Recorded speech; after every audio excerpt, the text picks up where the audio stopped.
രാവിലത്തെ ബ്രേക്ക്ഫാസ്റ്റിന് ഇന്ന് നല്ല ക്രിസ്പി പൂരിയും അതുപോലെ കടലക്കറിയായിരുന്നു കേട്ടോ. അതൊക്കെ കഴിച്ചിട്ട് ഞാനിന്ന് കുടുംബിനി വേഷത്തിൽ നിന്ന് ഇറങ്ങിയിട്ടാണ് ഞങ്ങൾ പെരിന്തൽമണ്ണയ്ക്ക് പോയത്. വിഷ്ണുവേട്ടന് ഹെയർ കട്ടൊക്കെ ഉണ്ടായിരുന്നു. അപ്പോൾ അതിനൊക്കെ വേണ്ടിയിട്ട് ഞങ്ങൾ പെരിന്തൽമണ്ണ ബ്ലൂബി സലൂണിലൊക്കെ പോയി. അതൊക്കെ കഴിഞ്ഞപ്പോൾ നേരം ഏകദേശം ഒരു 3 മണിയായി. അങ്ങനെ നേരെ ഞങ്ങൾ അച്ഛമ്മേൻ്റെ വീട്ടിലേക്കാണ് പോയത്. ആസ് യൂഷ്വൽ വിരുന്നിൻ്റെ ഒരു ഭാഗമായിട്ട് ഞങ്ങൾക്ക് നെയ്ച്ചോറും ചിക്കൻ കറിയും സ്പെഷ്യലായിട്ട് ചെമ്മീനൊക്കെ ഉണ്ടായിരുന്നു കേട്ടോ. ടൈം ഗ്യാപ്പ് വന്നുകൊണ്ട് നല്ല വിശപ്പുണ്ടായിരുന്നു. പിന്നെ ഞാൻ വീണ്ടും ഈ ഒരു വേഷം ഇട്ടു. കാരണം ഞങ്ങൾ അരിമ്പൂത്ത് സൈഡിലേക്കൊന്നും ഇതുവരെ പോയിട്ടില്ല. ഇതുവരെ പാലക്കാട് ആയിരുന്നല്ലോ കവർ ചെയ്തത്. അങ്ങനെ ഒരു തലയ്ക്കുന്ന അങ്ങോട്ട് തുടങ്ങി.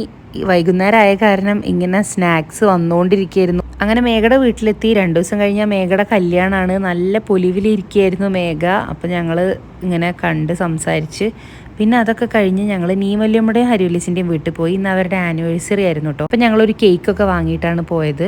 അവർ ഓൾറെഡി ഒരു കേക്കൊക്കെ ആര്യച്ചേച്ചിയും നന്ദും കൊടുത്തിട്ട് കട്ട് ചെയ്തിരിക്കുകയായിരുന്നു. പിന്നെ അതും കൂടെ കട്ട് ചെയ്തു. അങ്ങനെ അതൊക്കെ കഴിച്ചിരിക്കുമ്പോൾ നീമല്യമ്മ നല്ലൊരു മാങ്ങ ജ്യൂസൊക്കെ കൊണ്ടുവന്ന് തന്നു. പിന്നെ അവർ ഓൾറെഡി കട്ട് ചെയ്ത് വെച്ചിട്ടുണ്ടായിരുന്ന കേക്ക് പീസും തന്നു.